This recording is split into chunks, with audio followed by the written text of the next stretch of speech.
Dear students, welcome to philosophy tuition.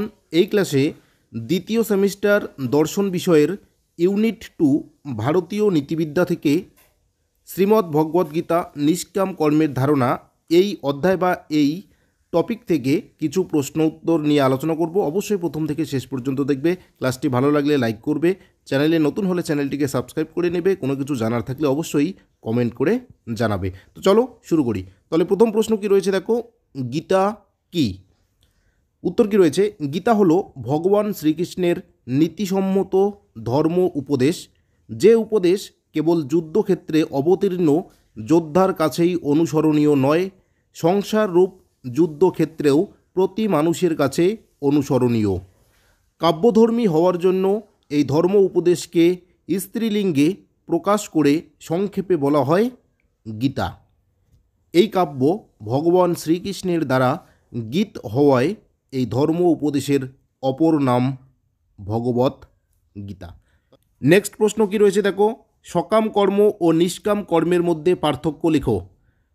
তাহলে উত্তর কি রয়েছে দেখো, সকাম কর্ম হলো ফলাকাঙ্ক্ষাযুক্ত কর্ম, অর্থাৎ যে কর্মের সঙ্গে ফল প্রাপ্তির কামনা যুক্ত থাকে সেই কর্মকে সকাম কর্ম বলে।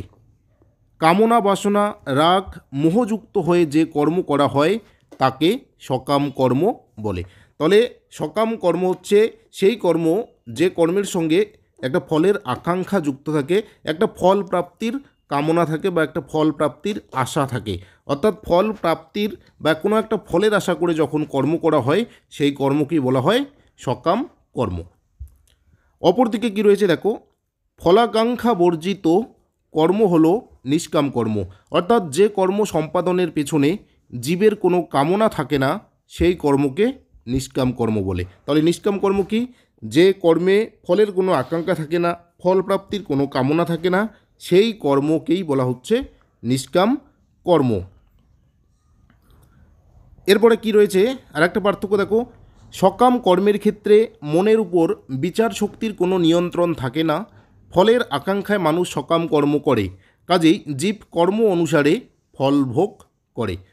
তাহলে সকাম কর্মের ক্ষেত্রে মনের উপর বিচার শক্তির কোনো নিয়ন্ত্রণ থাকে না, কারণ মন তখন কোথায় থাকে, ফলের আকাঙ্ক্ষায় নিযুক্ত থাকে, এর জন্য মনের উপর বিচার শক্তির কোনো নিয়ন্ত্রণ থাকে না।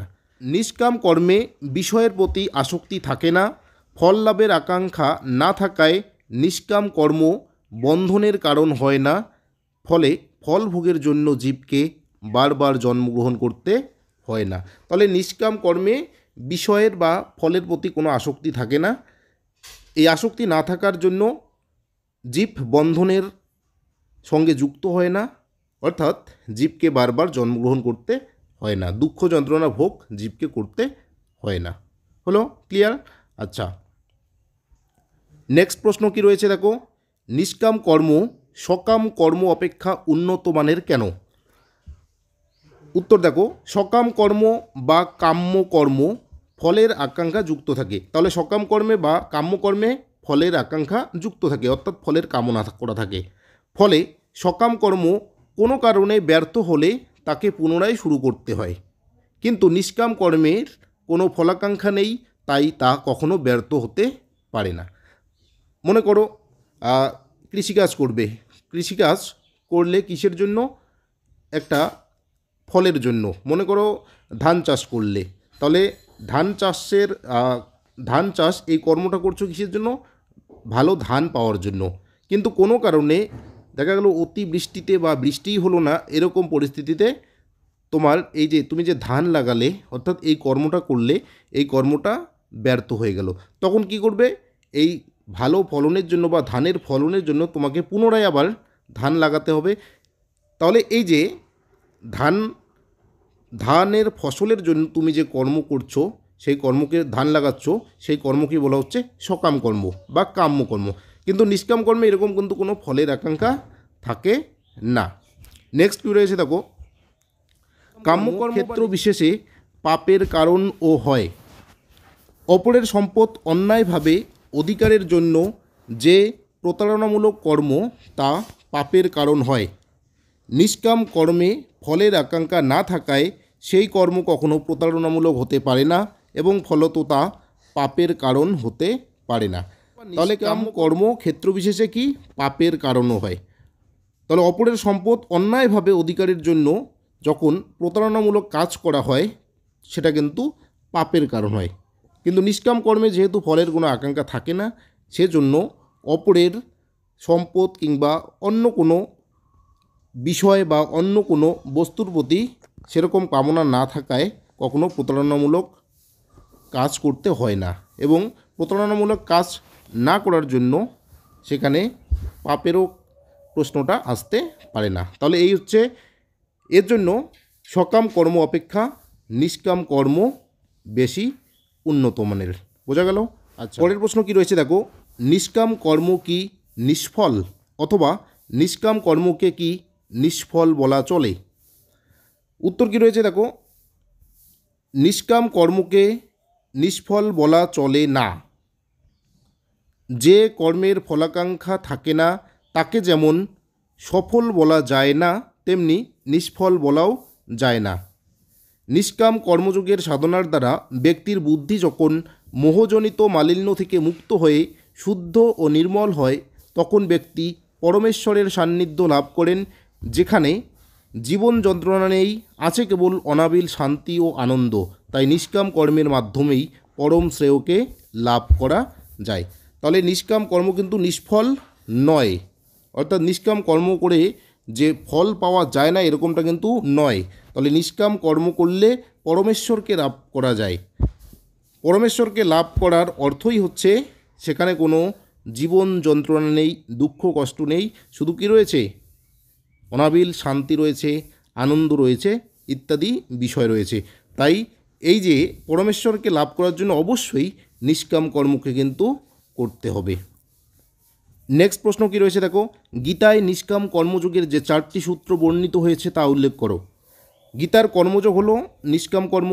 গীতায় কর্মযোগের 4টি সূত্র বর্ণিত হয়েছে। 1 নম্বর কি, শুধু কর্মেই তোমার অধিকার আছে। 2 নম্বর কি, কর্মফলে তোমার অধিকার নেই। 3 নম্বর, কর্মফলে আকাঙ্ক্ষা যেন তোমার কর্মের প্রবর্তক না হয়। এবং 4 নম্বর, কর্মহীনতায় তোমার যেন আসক্তি না থাকে। মানে কর্ম করব না এই মনোভাব যাতে না থাকে। 4 নম্বর পয়েন্টে কিন্তু এটাই বলা হচ্ছে। নেক্সট, গীতায় কিভাবে নিষ্কাম কর্মকে ব্যাখ্যা করা হয়েছে? তাহলে উত্তরটা দেখো, গীতার কর্মযুগে নিষ্কাম কর্ম করার উপদেশ দেওয়া হয়। শ্রীমদ্ ভগবদ্ গীতায় বলা হয়েছে, সমত্ব বুদ্ধিতে ঈশ্বরে সব কর্মফল সমর্পণ করে নিষ্কামভাবে কর্ম করতে হবে। এইভাবে কর্ম করলে জীব নিজেকে বন্ধন দশা থেকে মুক্ত করতে পারবে। গীতায় আরও বলা হয়েছে, ফলাকাঙ্ক্ষা শূন্য হয়ে সবার মঙ্গলের জন্য কর্ম করা হলো নিষ্কাম কর্ম সম্পাদন। এইরূপ কর্মকে গীতায় সৎকর্ম বলা হয়। কেবলমাত্র কর্ম সাধনের জন্য কর্ম করা হলো সৎ কর্ম। নেক্সট প্রশ্ন কি রয়েছে দেখো, কর্মণ্যে বাধিকারাস্তে মা ফলেষু কদাচন কথাটির তাৎপর্য কী?